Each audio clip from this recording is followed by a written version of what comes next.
So Naomi, we're discussing the art of seduction today, and I think it may not be a good choice for us because I'm personally someone who has a wardrobe filled with Garfield t-shirts that say things like, "When I die, I may not go to heaven because I don't know if they let cowboys in." What do you think? Oh dear God. Who let us speak about these things? Look, we won't talk about my Garfield lingerie. Wait, is it like Garfield themed like panties, or is it like you dress up as Garfield? I'm kind of hating this intro, to be honest. Is us just picking on the quality of our intros a decent enough intro? Yeah, I think so.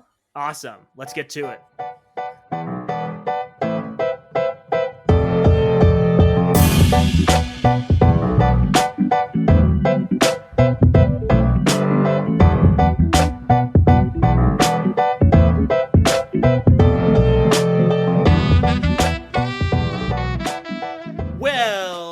Welcome back to Why We'll Know Date These Guys.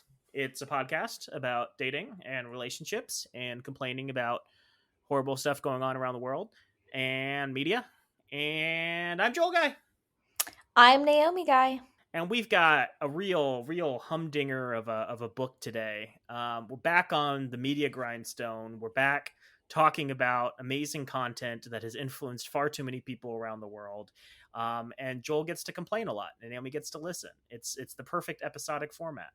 True. But before we get into that, I do have a drink, Naomi. I don't know if you brought anything. I have the Secret Nature of Fruit, probiotic fruit soda, tropical passion fruit flavor. It has over 2 billion probiotics. So I'm not sure if I'm going to have to go to the bathroom halfway through the recording of this episode because it's so intense, or if I'm never going to get sick again. Somewhere in the middle, I hope, is the optimal result. Not bad. It was kind of horribly expensive, but it kind of tastes like passion fruit soda. I would argue it's more like passion fruit sparkling water with a hint of stevia, but if you like passion fruit, it's pretty good. What is horribly expensive to you? Paying $3 for a can of soda seems expensive. I recognize that my reference is for a can of Coke or whatever, but Oh my God, $3 I know, right? The things I do for this podcast. And to for think, we real? could itemize these, so no benefit on our taxes, which is particularly relevant as tax season approaches as of time of the recording. Naomi, we are discussing today the long-awaited, often clamored for, repeatedly recommended to us book, The Art of Seduction. And boy, can we just sit for a second and appreciate that title? It's just in your face. It wants you to know exactly what it's about. There's no hidden pretensions. It's straight up about what it should offer the world. And I'm here to provide some commentary on what a horrible idea this book was. Sorry. Yeah. So do you know anything about this? Do you have any frame of reference for what we're about to I discuss? have no frame of reference other than what you've told me. So I Fair. can't say what I know because it's going to ruin the book. So just get right into it. Just shovel it in our faces. That's fair. And for reference for the audience, when I'm working on a book, I will share with Naomi particularly juicy things that I come across. I think I gave you some broad details, but none of the specific criticisms, and we'll, I think, have an opportunity to dig more into it. So I guess the first question is, do you remember when we discussed Robert Greene's 48 Laws of Power on this podcast? Oh God, Joel. I know you blacked out most of our Why Women Deserve Less No, commentary episodes. 3 years into this podcast. You got to refresh my memory. I remember Atomic Habits. I remember Why Women Deserve Less. Give me a refresh. Okay, so we didn't discuss that book. I made a passing reference to it in one of our many episodes, digging into why the book Why Women Deserve Less was so completely wrong in every level. And in that specific episode, I think we were talking about how the author of Why Women Deserve Less was discussing the various laws of power and how you gain power in a relationship. And at the time, I used that as kind of a springboard to launch into my own personal criticisms of the book, The 48 Laws of Power, because I really don't like that book, and a lot of people consider it to be an incredible text. And obviously that's unrelated to our main podcast, but yeah, that's the first time we discussed it on this podcast, was me complaining about the 48 Laws of Power. Now, since we have published that podcast, another podcast, the If Books Could Kill podcast, actually did a deep dive into why the book 48 Laws of Power was so bad. They spent an hour talking about like how it's internally inconsistent. Where he's getting these stories from doesn't make a lot of sense. There's a lot of like bad advice that if you actually followed it would make you look like a sociopath, et cetera, et cetera. Like, go listen to the episode. It's really fascinating how they break it down. But while they were discussing the 48 Laws of Power on their podcast, and I was listening to that, they made a passing reference to another book that Robert Greene wrote. And this other book was a little thing called The Art of Seduction. And I was really excited because I had never heard of this. And when I dug into it, I was like, holy shit, this book is incredibly successful. How have we not learned about this when searching for like horrendous dating advice, relationship advice books to, dig into? So to give you a little bit of background, in 1998, some dude named Robert Greene published a book called The 48 Laws of Power, a purported guide to the 48 principles people can or should use if they desire to gain influence and control of their lives. So the only real thing you need to know is that Robert Greene had a background in classical antiquity studies, and the book was super successful. And after the 48 Laws of Power came out, he decided to capitalize on the success of that by doing kind of spin offs, where he would dig into other really important topics to people and try to give like the historical antiquity analysis, blending like myth and history and political science in order to inform people what like you should know about the act of gaining power, the act of seducing people, the act of mastering stuff, and all manner of other topics. Now, 48 Laws of Power is a very successful book. If you look right now, it has sold, I think, over 1.2 million copies. This book, which is not nearly as well known as 48 Laws of Power, has sold over 1 million copies as of Robert Greene's Twitter account 9 months ago. So, like, this book has nearly the same level of success as 48 Laws of Power, which is a book that like has been cited widely by rappers and by movie stars and by political scientists as like the authoritative guide to like power. And they're completely wrong on that, but like obviously like it had some prominence. This book has gained nearly the same level of prominence, but also like not the notoriety, positive or negative. And I find that to be a little bit fascinating. But both of them are considered to be very, very good resources. And to give you like kind of a reference point for that, 48 Laws of Power has a 4.7 star rating on Amazon with 74,000 ratings. So crazy number of people have read and reviewed it through Amazon. Art of Seduction has 4.7 stars on Amazon, but only 10,500 ratings. So like same level of like quality to the people reviewing it, but significantly less people have read it and then reviewed it. And honestly, I kind of wonder if this is because like you can get the 48 Laws of Power for discount on ebooks or what is it, the Amazon Fire? Amazon Kindle. Hmm. Yeah, I wonder if there's maybe like a discount program or you get it for free or something like that. And that's why so many people have read it and Art of Seduction just nearly isn't as popular. Now, that said, this is a incredibly long book. This book is like 700 pages. Like, this man cannot edit to save his life. If he has a story to tell, he will tell it in the most like convoluted, lengthy way possible. Like, this person could edit a lot of his arguments down to a third of their total length, and it would still probably be too verbose. So I have to wonder if like part of it's just like no one's actually read the entire book through. Like, they picked it up and skimmed through it and they're like, oh, okay, so there's some useful stuff. But people did it for the 48 Laws of Power, so maybe that's a bad presumption. So, like, Neil Strauss, writer of the game, who is another person we've discussed on this podcast, actually recommended this book as one of the top 10 books you should read in order to pick up people. So many people from the pickup artist communities have thus probably consumed this or, pretended they read it at some point. Now, I have some initial questions before we even like dig into the book. If you just like hear about this book on the street, is there anything that springs to mind? It's a book called The Art of Seduction. What do you think this book is going to contain? So you mentioned this book, and my first thoughts were like, oh, it's either going to be like how to properly like seduce a woman, because like for a while we're talking about the pickup artist like culture and stuff like that. So I thought it was either going to be something like that, or it was going to be like the history of like romance or something like that. But I don't know, like the art of seduction, it kind of like gives off this like vibe of like it's a intellectual piece, you know, and from Mm. what you're saying, it's not really like it is not that. Well, it has to me almost the same vibes as like a how-to guide, like blankety blank for dummies, but like Yeah, in written in a more like intellectual snobbery kind of way. Right? Like if you pick up a blankety blank for dummies books, and I'm assuming they still publish them, like I'm sure you can find like TikTok for dummies or, more yeah. modern versions of Windows 95 for dummies and all the other old editions they had. But yeah, like you pick up one of those and like automatically it might be a helpful resource, but you do feel a little embarrassed. You're like, oh, I'm a dummy, I don't know how to do things, and anyone who walks into my house and sees this on my shelf is going to know I don't know how to do things. But this has like a veneer of intellectualism. It's like, you went to the Ivy Leagues and you studied the great books and you can make all these references to, great scholars and philosophers. It certainly, I think, has a bit of shine on it. And part of this, I think, stems from the fact that like Robert Greene is very good at marketing. Like the 48 Laws of Power in this book both have like these very attractive colors. They're simple, strong colors and simple designs on them. They capture the eye. They don't look like, a mass market paperback. They look like something that has credibility that, you might find on, again, like the desk of a PhD.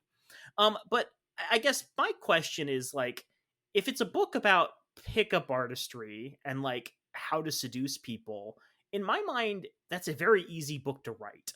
Because the majority of pickup artist techniques, the majority of like advice that's actually helpful for how to pick up people is pretty banal.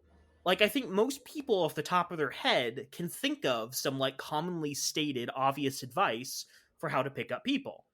Like off the top of your head, like what's some advice you might give some friends about like picking up people? In what setting? I'm just gonna go with like in a bar. Um, like, go up to a person and buy them a drink and say hey, and usually they'll start the conversation for you. Um, that's one piece of advice. Just Oh, be I want to confident, be you like know. a little more basic than that. Things like eye contact. Make sure if you're trying to, Sure. pick up someone, don't look away from them, focus on them. Don't be like creepy, but make it clear that you're the object. You're focusing on them and no one else. Like they're your main focus. You're their target. I have to interrupt this conversation and say that I did look up TikTok for Dummies is a book. So Oh, they're excellent. still Thank making you. them. Yeah. Naomi's in the Um studio, fact checking all of this. um no, okay, so eye contact, yeah, I would say like body language is a really big thing. So like you want to face your body towards them and Mm. you want to make them feel like you don't want to corner them, but like you want to make them feel like you are like definitely attentive and a part of the conversation. Um even if like your body language is towards them from across the room, you want to be giving off um the you want to be giving it off that you are interested in them. Okay, no, I completely agree with that. I spent 2 minutes just thinking about this question, and I wrote down the following, some of which I think you might disagree with, some of which you might agree with, but this is like advice that I've heard for how to pick up people, and that I think is like commonly thrown around in pop culture right now. So things like be attractive, don't be unattractive, confidence is king, lots of eye contact, be polite to wait staff, kind of colloquial things like you'll pick up more flies with honey than vinegar. So being cheerful is always going to be better than being quiet or rude. Be playful, but not necessarily a dick. Wearing nice shoes, shower and shave, use some nice cologne if needed. Moisturize. A lot of people like moisturizing. Break the touch barrier slowly. And if your partner isn't receptive, back off. Don't be the first to break the topic of sex and only casually engage if they start until you have a feeling for where they stand on it. Get some, nice clothing that's tailored or fitted. Baggy clothing. It's not horribly unattractive, but it definitely shows that you kind of have your act together. Let the other person talk more than you. If you think you're talking equally and you're a guy, you're probably talking more than your partner. If they're a woman, if you're a woman, you're probably not talking enough if you think you're talking equally. Ask questions about the other person. If you're not interested in the answers, you're probably not interested in them. Ask about FORD. That's an acronym that stands for Family, Occupation, Recreation, and Dreams. Don't ask about pair, politics, economics, abortion, and religion. That last part might need to be revised. I think a lot of people want to talk about abortion these days to get an idea of where their partner stands. But yeah, like that's advice that I've picked up. Again, don't necessarily agree with all of it, but I think that's like just some common sense dating advice that like I don't know, like how to win friends and influence people would probably teach you, right? Yeah. So if you're writing a book about seducing people, you kind of have to go above and beyond and offer something that isn't just so banal. If you're actually going to appeal to people, you have to provide like something meaningful that isn't necessarily going to be this common advice that people will, pick up through everyday interactions. Now, the other option is you offer like very basic advice, but add a veneer of authenticity to it by coming up with historical anecdotes that support your assertion that what you're offering is like some hidden truth about the world in existence. I don't know. Food for thought. Now, I guess the third option is you teach people like the true secrets of seduction, like the hidden lessons of seduction that the Freemasons came up with, that the Illuminati has been keeping hidden from you for all these years, right? And only by carefully combing through all the texts and solving the secrets of the ancients, you'll be able to like use and apply to your everyday life. I don't think he does that, but maybe that's what people are expecting when they pick it up. It's like, oh, I don't know anything about Socrates. I don't know anything about Shakespeare. I don't know anything about Charlie Chaplin. He mentions Charlie Chaplin for some reason. These are all like important historical figures I can learn from, and since they were all like incredibly successful, maybe I can learn something from them. So like that's the first question, and I want you to keep that in mind as we discuss this book, because like if you're going to write a pickup guide, either you have to offer like some incredible hidden truth, or you have to gussy up obvious things. And unfortunately, there's a lot of people who will offer quote unquote incredible hidden truths, but they'll like do it in an incredibly misogynistic way, and it won't necessarily even be accurate. It'll just be like, women love it when I don't know, pinch them. Women love it when you pinch them on a date. Yeah, show them who's boss.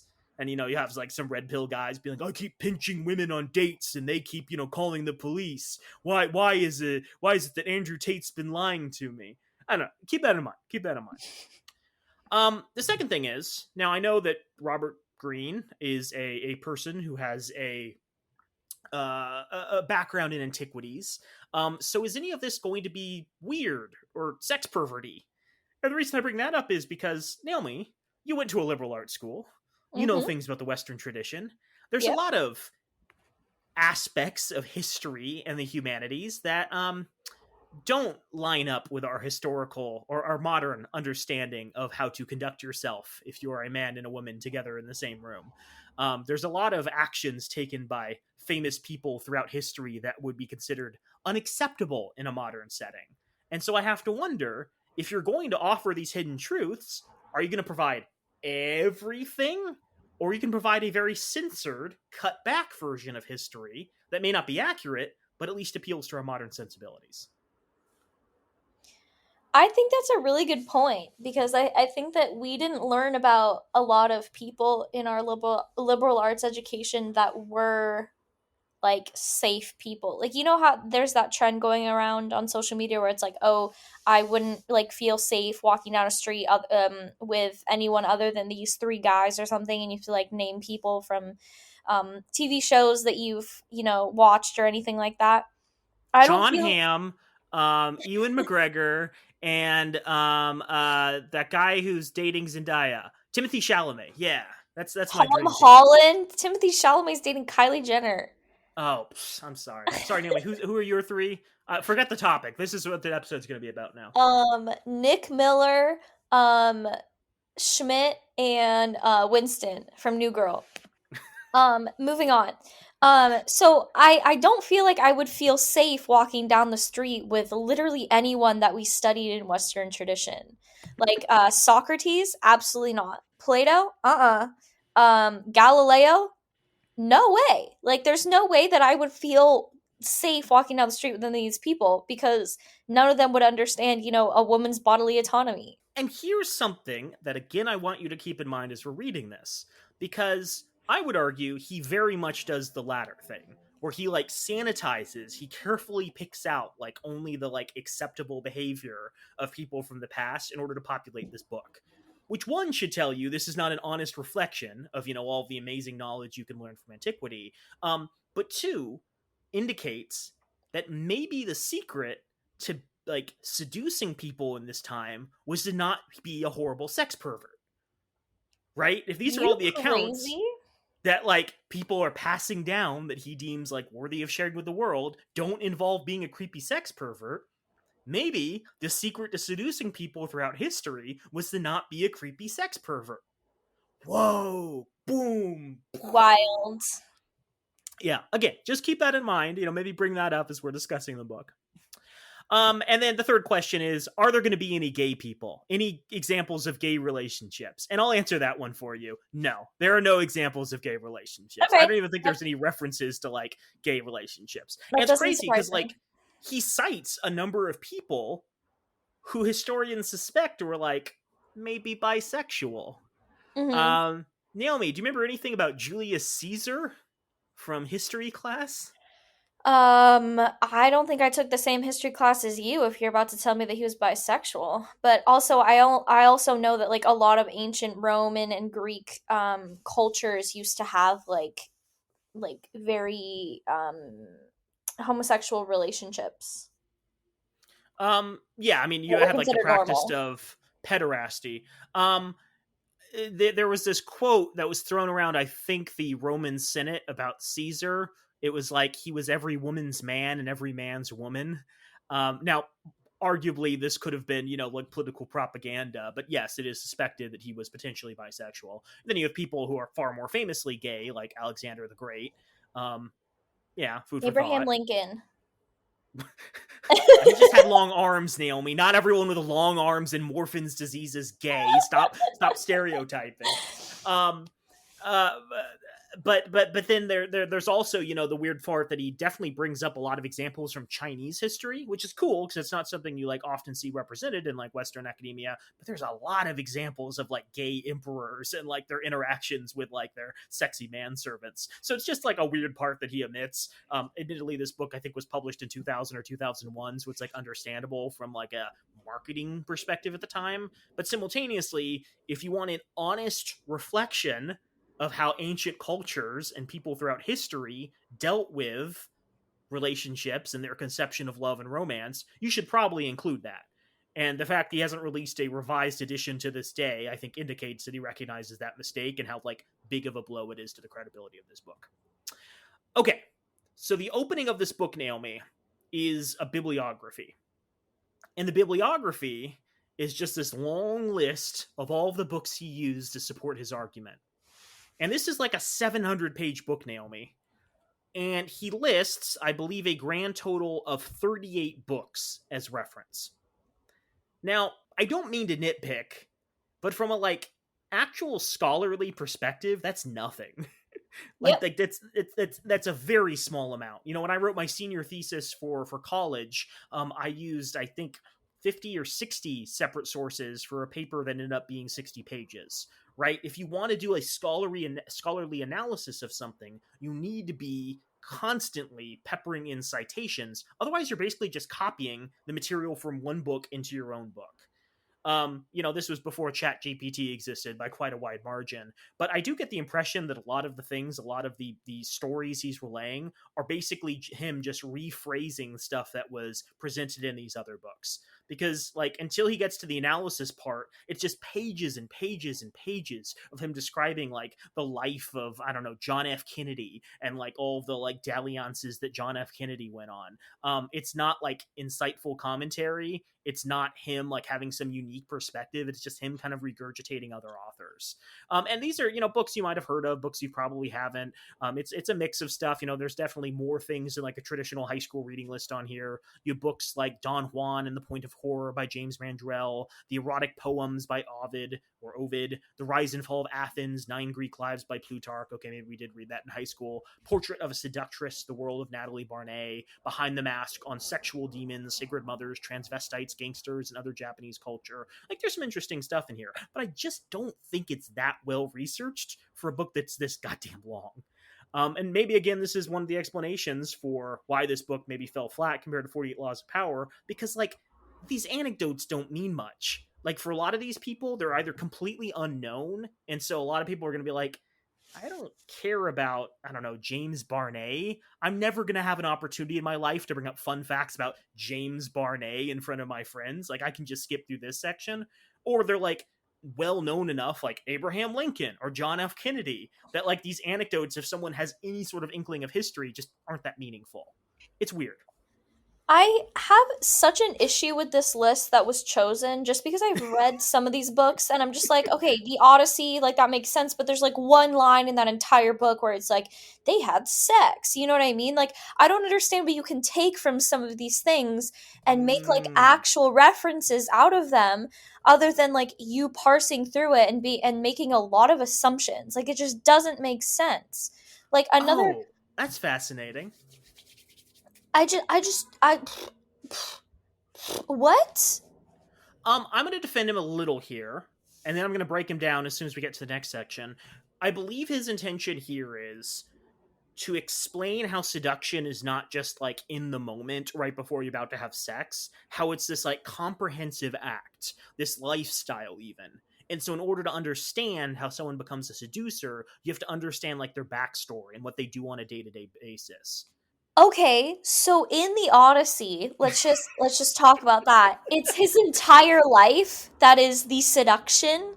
I guess. Like all I remember really about Odysseus was I think he was really hairy, and there was this weird scene in either the Odyssey or the Iliad where they're describing him sitting down, and they're like, "Now Odysseus, this dude was short. He was shorter than all of his friends, but when he sat down at a table, he had like a huge chest, and so when he was sitting with everybody else, he was actually taller than his friends, and that's somehow meaningful to us ancient Greeks. So like, it's okay if you're a short king as long as you have a tall torso." And it's like, Yeah, is that that just means helpful that for people whose that just genetics do not match Odysseus's? that just means that he has a long torso. Like that doesn't I have a long torso. That doesn't mean that I should be put into this book, The Art of Seduction. You're doing great, Naomi. That's a good lesson. Tell our listeners that you have a long torso. That's the first step in the seduction process. You know the worst part about me finding out that I had a long torso was that it was my ex-boyfriend's mom that told me this. She was like, "You have a long torso." And I was like, "Thank you?" Like just randomly told me this. Yeah. So I want to stop like talking about this book and start using the book to discuss the book. So if you want, let's jump into his intro where he explains some of his reasoning behind writing it in the first place. Besides money. Like obviously it was money, but like he has to pretend there's an intellectual element of this. So do you want to jump to the bottom of page 3 and read that highlighted section? Thousands of years ago, power was mostly gained through physical violence and maintained with brute strength. No one suffered under this scheme of things more than women. They had no way to compete, no weapon at their disposal that can make a man do what they wanted, politically, socially, or even in the home. Has he never heard of a vagina? He has, Naomi. That's what this book is about. That's the next paragraph even. Do you have any thoughts on this initially? I just think that women run everything behind the scenes and they get it through their vagina the vast majority of the time. In Oh, history, are you kidding me? Are you interesting. kidding me? Literally, Helen was the face that launched, what, 1,000 ships? Oh, there's that antiquities education. Damn, Naomi, you could write this book. Have a face that 1,000 ships will launch over. Step 1. There is no step 2. That's the end Exactly. goal. I want to know her skincare routine. Am I right? So true. So true. Okay, so this I think is a vast oversimplification of history, and I barely know anything about history, right? Like obviously like we had like a lot of training in the Western canon. I've gone out of my way after high school and college to learn more about different elements of history around the world, but like even I know this is a vast oversimplification. Like we can think of matriarchal societies in places like Africa, or more egalitarian societies like those of the native peoples of North America. Like it's not true in all instances that no one suffered more than women, because there's a lot of societies in which women were the ones in control and created like very egalitarian policies that impacted people. But his book, in fairness, is about a very limited selection of human societies: Roman, Greek, French, Chinese, Italian, Spanish cultures. So he's kind of really only focusing on the ones people get into as a special interest. Like these are dad history cultures. And I don't mean like our father. I mean like these are the cultures that like dads as like a general subset of humanity get into as a special interest. Like they'll know a lot of fun facts about like Rome or France or whatever, right? So he's picking like the popular elements of culture to discuss in this book. He's not talking about like African folklore or Incan mythology or Romanian folk tales or Korean history. It's just like a lot of stuff taught in Western civilization classes with a touch of Asian flair. So, like, in comparison to a book like, say, Why Women Deserve Less, where the author wanted to pretend every single society in human history has always done things in the same way, I'm not as offended because, like, obviously, like from the get, this book is a very limited focus. But because it's a limited focus, it almost makes this completely useless. Like, if you're not someone from those cultures, what value are you going to derive from this, right? If you're like a Korean guy reading this, you're going to be like, "Oh, I had no idea that Shakespeare did that." Because like your culture is completely different than the one that like Shakespeare grew up in, right? Like it's so distanced as to be completely useless. You want to skip to the next section? Of course, men had one weakness, their insatiable desire for sex. A woman could Vaginas, always. Naomi. You told us. You Vaginas. predicted this. I did. A woman could always toy with their desire, but once she gave in to sex, the man was back in control. If she withheld sex, he would simply look elsewhere or exert force. There were some, though, whose hunger for power was too great, and who over the years, through much cleverness and creativity, invented a way of turning the dynamic around, creating a more lasting and effective form of power. And then like he mentions a couple of people throughout history who did this. His main ones are Bathsheba from the Bible. I don't know if she's actually a historical figure or just like a part of the Bible. It'd be like, and then Jesus of Nazareth. It's like, okay, maybe. Then he mentions Cleopatra, who's like a figure who's much more grounded in history, so I'll give him a pass on that. Yeah, I would say Bathsheba's brought up a lot in church teachings, so um like people that are more religious would understand that reference a lot more. In the face Okay, of I'm violence. Googling. Sorry, quick. I'm Googling Bathsheba. Was she real? And all I'm getting is a bunch of references to the movie The Conjuring, where apparently there is a witch called Bathsheba. Hot. I don't see any evidence that Bathsheba from the Bible was a real person outside of historical legend. Well, that's the Okay. Bible for you. In the face of violence and brutality, these women made seduction a sophisticated art, the ultimate form of power and persuasion. They learned to work on the mind first, stimulating fantasies, keeping a man wanting more, creating patterns of hope and despair. The essence of seduction. Their power was not physical but psychological, not forceful but indirect and cunning. These first great seductresses were like military generals planning the destruction of an enemy, and indeed early accounts of seduction often compared it to battle, the feminine version of warfare. For Cleopatra, it was a means of consolidating an empire. In seduction, a woman was no longer a passive sex object. She became an active agent, a figure of power. So I think it's important to cut in here because what he's trying to do is set up the importance of studying seduction. He's like, this is something that helped out women throughout history gain control even without having physical force or like mastery of weapons. And I'm like, okay, okay, I can sort of get it. Like this seems like a interesting perspective. Like not just from like the I personally can use this knowledge, but like an actual, hey, I don't know much about this historical aspect of seduction. Maybe you can teach me something, Robert Greene.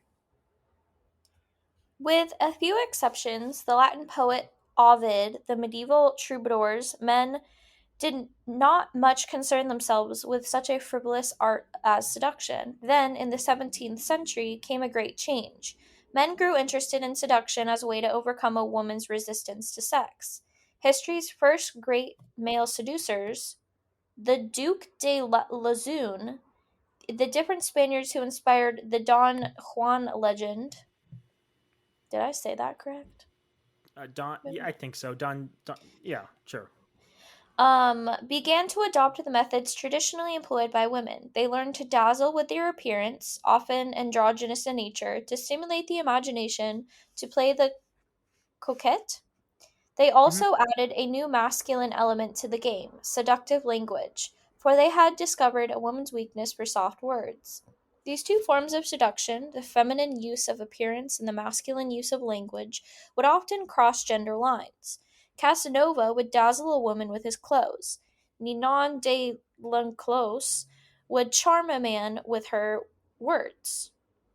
And so then he makes the point that, like, over time, this no longer was just a tool for picking up people. This was no longer a tool just for sex. The act of seduction, he's arguing, became a tool for actually a social purpose beyond simply seducing people. As Europe's feudal system of government faded into the past, courtiers needed to get their way in court without the use of force. They learned the power to be gained by seducing their superiors and competitors through psychological games, soft words, and a little coquetry. Coquetry. What Coquetry. is that? What, what We'll, is we'll get into the coquette at some point. that? Okay. I just thought it was like a cool cookie or something. As culture became democratized, actors, dandies, and artists came to use the tactics of seduction as a way to charm and win over their audience and social milieu. Words are not wording with me today. In the 19th century, another great change occurred. Politicians, like Napoleon, consciously saw themselves as seducers on a grand scale. That's weird. These Mm-hmm. men depended on the art of seductive oratory, but they also mastered what had once been feminine strategies, staging vast spectacles. I'm not wording today. Using theatrical devices, creating a charged physical presence. All this, they learned, was the essence of charisma, and remains so today. By seducing the masses, they could accumulate immense power without the use of force. Okay, so this is an interesting intro because he starts kind of strong and he's presenting everything in this like very strongly academic form. Like this is higher level writing, right? I could definitely tell like this person has scholarly instincts. He's definitely written a lot of papers. He definitely has like a large vocabulary. He's writing for like a person who wants to be educated, and I don't know, like this is almost a popular science version of history, the way that like he offers so few citations, but it's definitely an attempt to be a little more highbrow than say Why Women Deserve Less, where literally the first section of the book has a misspelled word in the first like four words. um that said, almost immediately upon reading this, I was like, oh, this argument falls apart. And I don't mean to be like completely rude and callous, but he's saying that seduction is what taught people how to become political leaders. Like, seduction was the thing that taught people how to gain power. And I'm like, dude, you're a scholar. There was a thing called rhetoric that the ancient Greeks talked about. A lot of civilizations talked about logic and rhetoric. That's not something unique to the Greeks, but it's something famously associated with people like Socrates and Plato, who I'm pretty sure you've come across at some point. So, like, the art of public speaking, the art of influencing on a mass stage came about far before the 17th century. Keep in mind, grand spectacle, having like these public presentations and displays, that was also something done in Greek theater, if not also Chinese theater. I don't know exactly the era of Chinese theater, but Greek theater dates back to at least 700 BC, right? So we're talking nearly 2,500 years before the 17th century. These things were already being popularized and practiced. It's completely nonsensical to say that seduction became a tool that told people how to gain political power in the 17th century. That seems completely ahistorical. Yeah, I don't know where he's coming up with that. Like, I honestly don't. I'm trying to think. I'm like, I okay, know. Oh, I know where he's coming up with it. He's trying to justify his stupid book.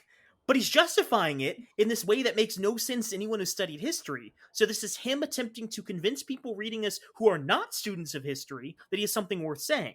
And anyone who actually has read a little bit of this is probably going to be like, I don't know about that, bud. damn, zing. Straight for the throat today, Joel. I'm sassy. What can I say? You know, You I've got my are. passion fruit probiotics. It isn't making me go to the bathroom. It's not giving me supercharged health. It's just caffeinating me. I'm gonna be up all That's night. good. That's good. So there's one other thing in the intro that he says, and that's where he goes through and tries to identify the attributes that define seducers. I don't think it's that interesting. The only thing he says is that he calls seducers kind of amoral, not immoral, amoral, without morality. This is just a quick blurb. He says seducers are completely amoral in their approach to life. It is all a game, an arena for play. Knowing that the moralists, the crabbed, repressed types who croak about the evils of the seducer, secretly envy their power, they do not concern themselves with other people's opinions. They do not deal in moral judgments. Nothing could be less seductive. I have to like hold my brow in place so that I don't furrow it because I'm just all the time I'm reading these sections, I'm just like, what the fuck? Well, I also find it kind of weird because it's like, A, lots of women like bad boys, so like being immoral is not necessarily bad from a seduction standpoint. But then B, a lot of women also like quote unquote good boys. There are a lot of like moral law abiding figures throughout like history and literature who are considered to be incredibly attractive. You ever heard of a little guy named Atticus Finch, Naomi? The Oh my sexiest of all men. gosh. Ah, that man was sexy as hell. He was like, I'm just a small town lawyer living in my rural racist community, and I'm like the best marksman, and I like defend the innocent even though I know it's incredibly unpopular, and I'm more than willing to like falsify people's deaths in order to do the right thing. Oh, what an upstanding dude. Don't Hashtag read Go we Set a love Watchman.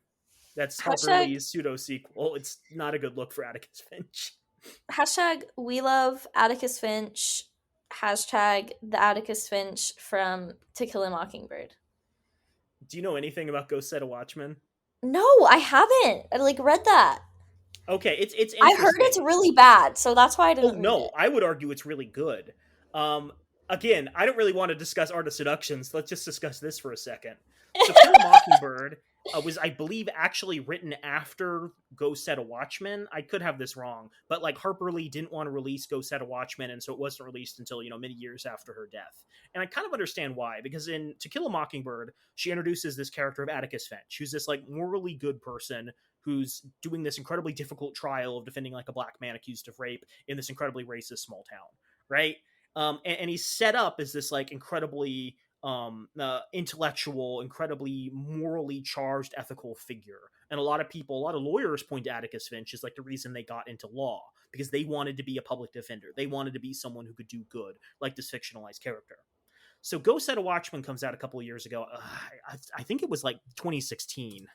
Yeah, it was pretty recently. 2015. So this is actually right before like Trump became president. And it was very controversial because it stars the same main character as To Kill a Mockingbird, Scout, I believe, a young girl who's grown up in Go Set a Watchman. She's coming home from college or something. And it's fascinating because she comes home and is spending time with her father, this elderly now Atticus Finch, and he's revealed to be this kind of smug racist. And it's such a fascinating turn because in the original book, you're like, oh, Atticus Finch is this great guy. And in the sequel, he's like, oh, actually, like, I have some incredibly prejudiced opinions about like minority people. And she kind of has to reconcile this boyhood, this girlhood vision of how she perceived her father as this like upstanding individual and the truth now that she's like come home from college and has a more mature and nuanced take. I don't remember a lot more details beyond that, but it's this really interesting approach where like Harper Lee is kind of deconstructing this mythical figure and it's like, yeah, shitty people can sometimes do good things. Shitty people can sometimes like do the right thing even if they disagree with it. And there are still like bigots out there who we should call out on their bigotry regardless of all the good stuff they did in their past. And you can apply that to all sorts of political figures now who like have done amazing, incredible things in the past, but now have shitty political opinions in the present. And you should not, say, well, they were good in the past. We can't criticize them. No, they're political figures. Like, go give them hell. That's their job. Damn. Now I gotta read this book. I liked it. Again, I think if you grew up with this sort of mythical conception of Atticus Finch, you might be a little annoyed. It's sort of like, how everyone reacts to how Disney has treated, Luke Skywalker and Han Solo in the sequel films. But yeah, if you come into it and you're like, what is Harper Lee trying to say about humanity? It's a very fascinating book from that perspective. Back to Art of Seduction, Naomi. Can you read his little description of what you're going to learn from this book? The art of seduction is designed to arm you with weapons of persuasion and charm so that those around you will slowly lose their ability to resist without knowing how or why it has happened. It is an art of war for delicate times. Every seduction has two elements that you must analyze and understand. First, yourself and what is seductive about you. The second, your target and the actions that will penetrate their defense and create surrender. Answer to A is my great butt. Answer to B, their great butt. So true. The two sides are equally important. If you strategize without paying attention to the parts of your character that draw people to you, you will be seen as a mechanical seducer, slimy and manipulative. If you rely on your seductive personality without paying attention to the other person, you will make terrible mistakes and limit your potential. Consequently, the art of seduction is divided into two parts. Oh, how crazy! What a coincidence! 350 pages each. The first half, the seductive character, describes the 9 types of seducer, plus the anti seducer. Studying these types will make you aware of what is inherently seductive in your character, the basic building block of any seduction. The second half, the seductive process, includes the 24 maneuvers and strategies that will instruct you on how to create a spell, break down people's resistance, give movement and force to your seduction, and induce surrender in your target. As a kind of bridge between the two parts, there is a chapter on the 18 types of victims of a seduction, each of them missing something from their lives, each cradling an emptiness you can fill. It sounds so awful. This sounds so boring. It's like, this is the Robert Greene method. I'm going to teach you the 9 types of seducers, plus the 1 type of anti-seducer. Now, before we get into that, we're going to have to discuss the 24 types of different seduction processes. And don't forget that there's, of course, 18 certain types of victims that you can then approach. And there's 115 things you have to remember and keep in your brain at all times when interacting with people. It's like, God, this is so mechanical.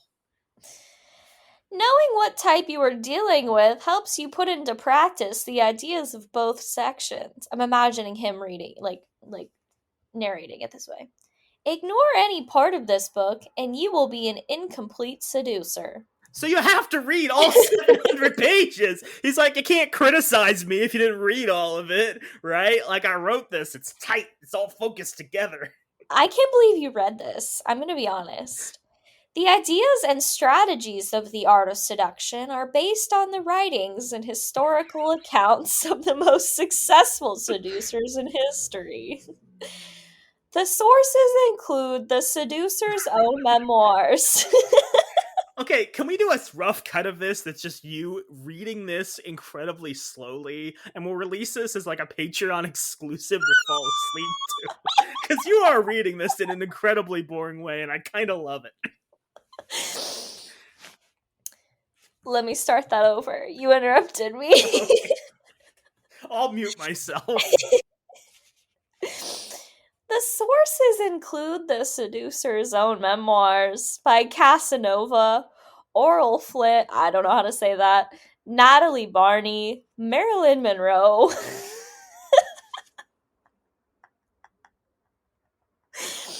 biographies of Cleopatra, Josephine Bonaparte, John F. Kennedy. What? Duke Ellington. Handbooks on the subject, most notably Ovid's Art of Love, fictional accounts of seductions, dangerous liaisons. We're having fun. Saren Kierkegaard's We're in Kierkegaard. The Seducer's Diary. Murasaki, I keep losing my place if I'm being honest. Sikakubi, I'm done. The Tale of Genji. The heroes and heroines of these literary works are genuinely modeled on real-life seducers. The strategies they employ reveal the intimate connection between fiction and seduction, creating illusion and leading a person along. In putting the book's lessons into practice, you will be following in the path of the greatest masters of the art. Oh my god, that was the painful. the audiobook of this is probably him reading at that speed, and it takes 2.5 years to listen to.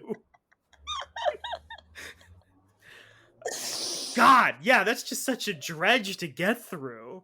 Like, he's attempting to quickly summarize like what you're going to learn and all of this stuff, and it's like, do I have to? But his name Really? just sounds so boring. He sounds so old because of his name, and the fact that he's writing it this way just makes it so much worse. Yeah. Okay, so we're going to do one more thing, and I think we're going to wrap up this first part. We will get into like some actual examples of the advice he provides in the next week. And it should really tell you something that we've dedicated a whole half of our discussion of this book to just outlining why every basic premise of this book is wrong. So, and instantly when I started reading this, alarm bells went off in my head, and I like reserved judgment. But after like a couple hundred pages, I was like, holy fuck, this is just so bad. And I think conceptually, if you know about what he's trying to do, you could probably come up with like similar questions. But I put together a list of like questions about his approach that I think reveal how like incredibly stupid this entire project is. Let me begin.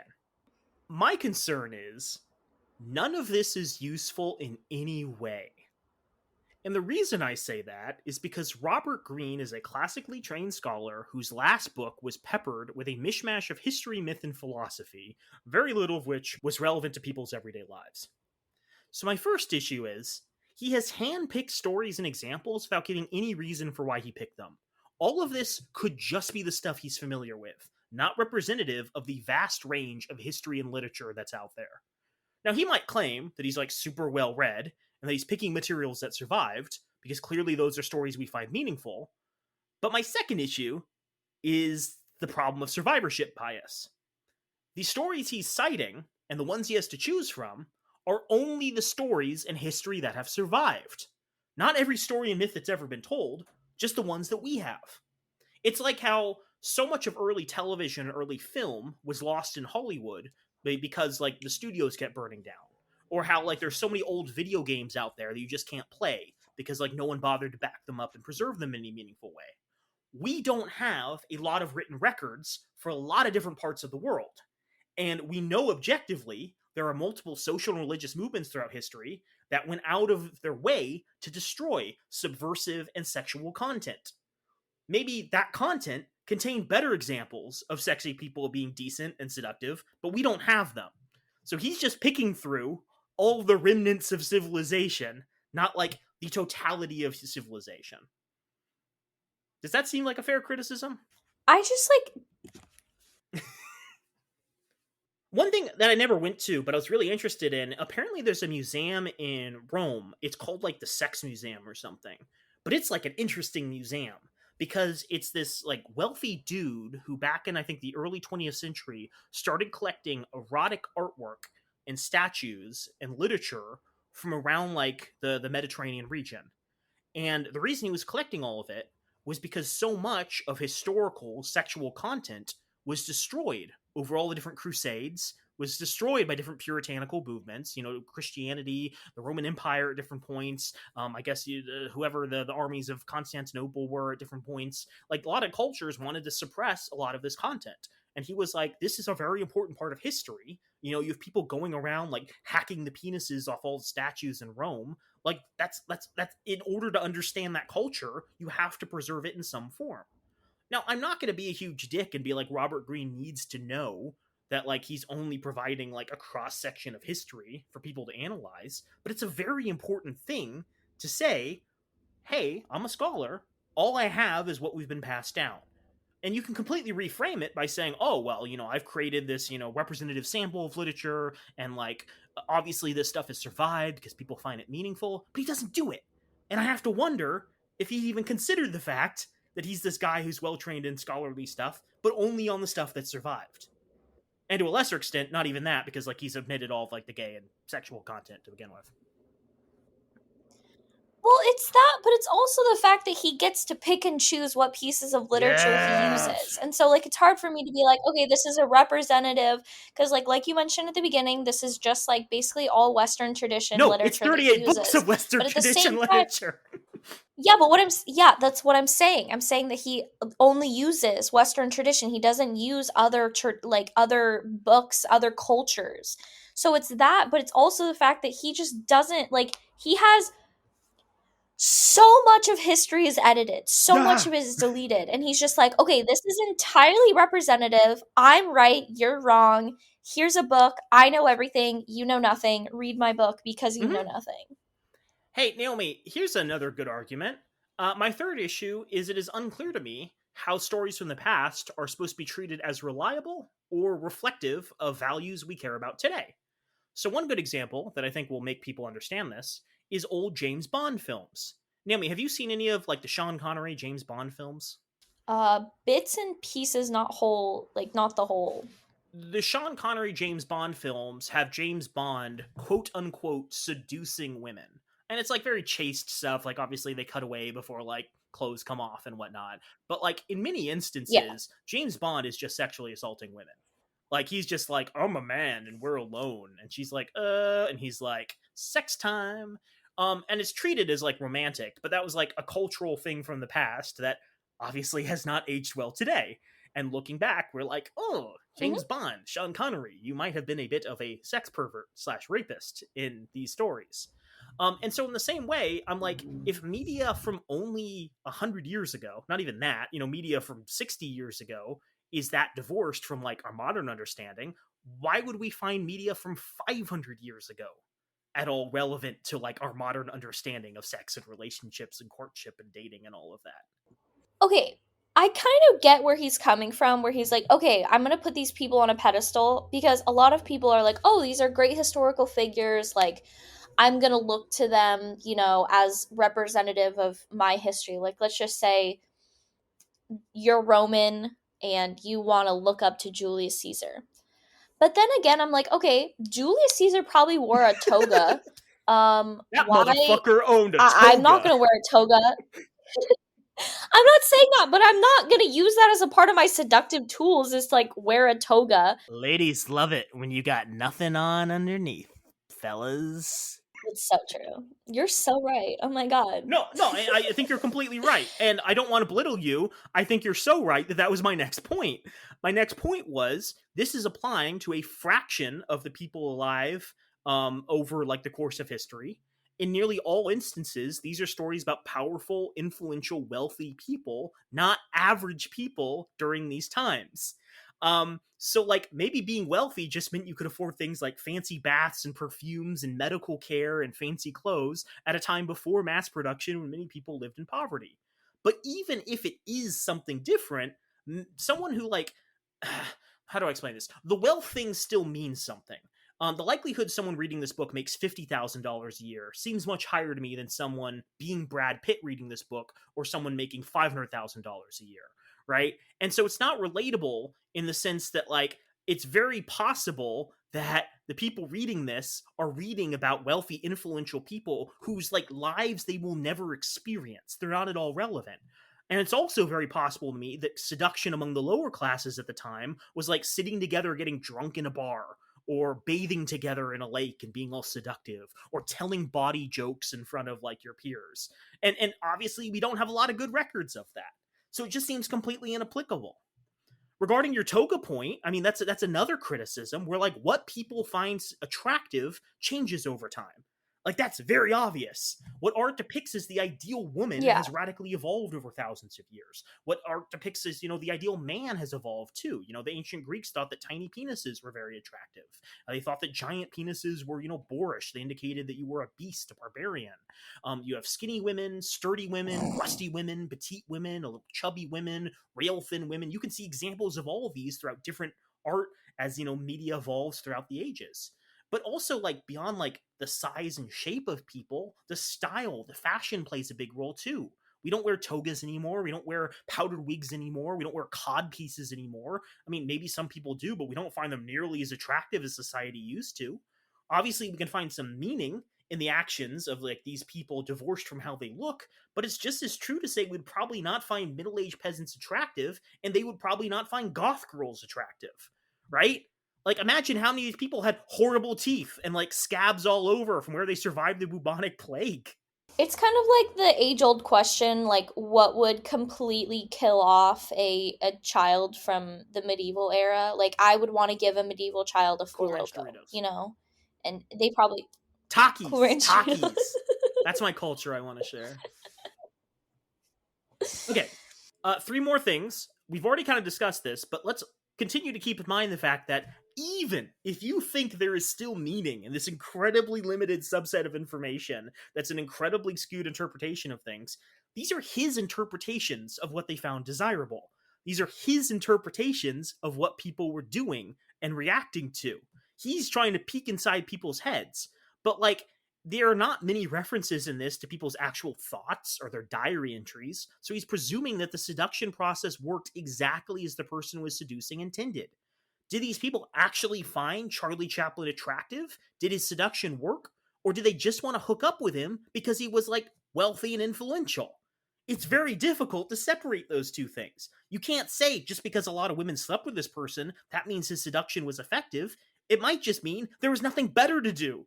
Yeah, it's like the age-old question, what are reasons other than I love you to have sex with someone? I was bored. I was reaching for the Cheetos and you mistook that as me Yeah. reaching for your penis.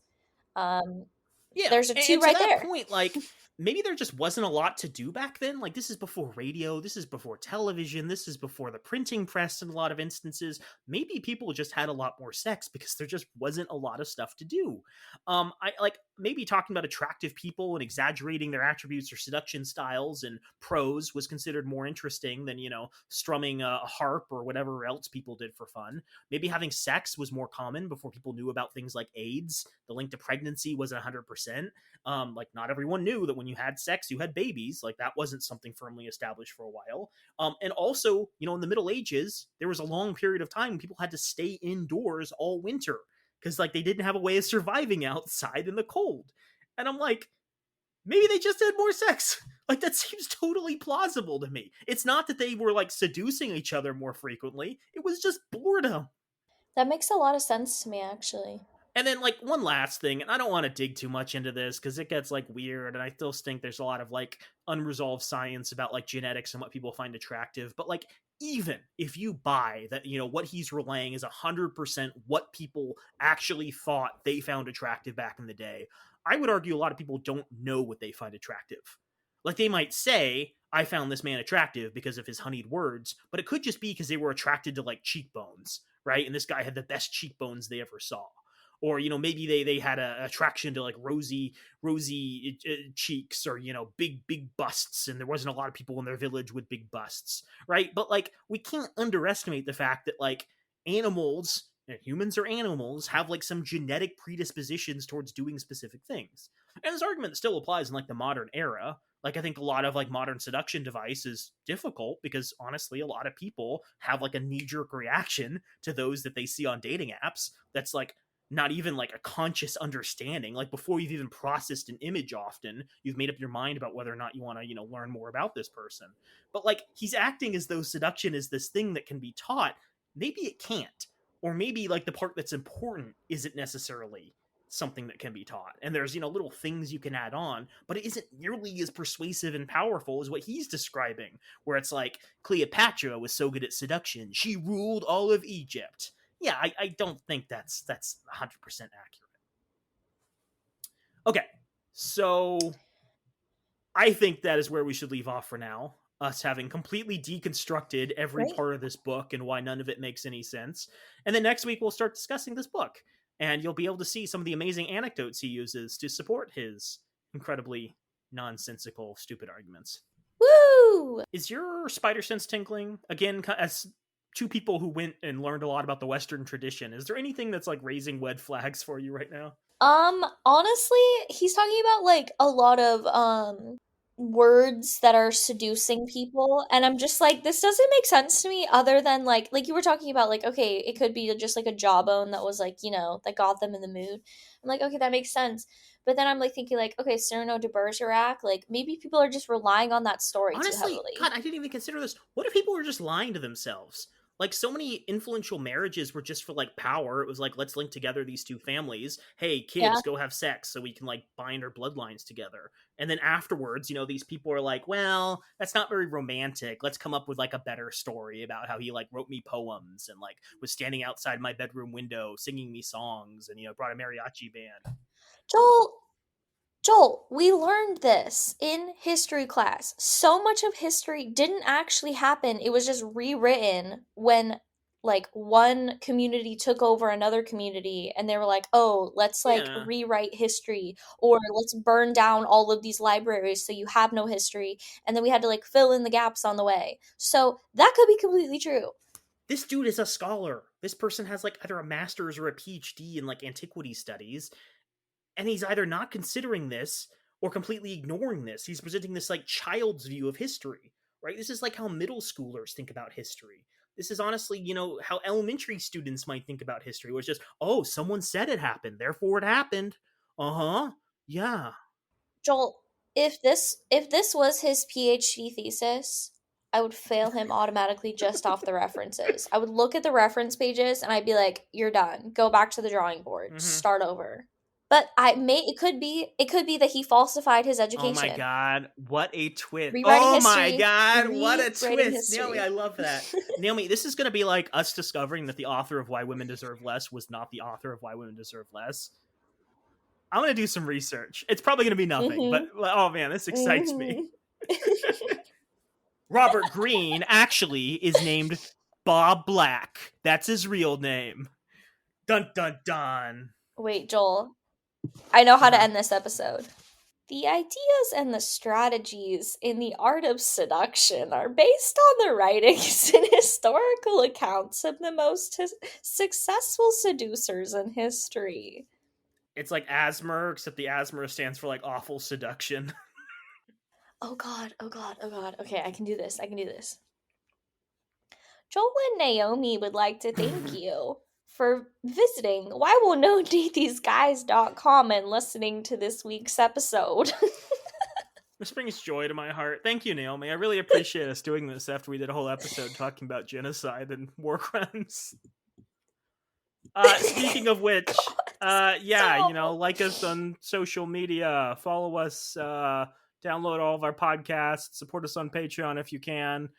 We've thrown in some links, so please consider supporting Palestine in their current predicament. Yeah. Hey, we love you, listeners. Where is our money going towards this month? Our Patreon money going towards this month? Our Patreon money is being split right now. None of the donations I make are covered by our Patreon money. We are donating far more than our Patreon has provided. We are providing donations to a trans fund that is helping people get out of certain states that are incredibly hostile towards trans people right now, and to UNRWA. Because turns out that the United Nations, for some reason, needs financial support because the United States refuses to continue giving them money after false allocations that have not been reconsidered. Yeah, it's a cool situation. It was really fun when we were talking about this book and then we got back to the real world. Ah, Yeah. Annie Hoozleby. Well, we love you so much, everyone who listened.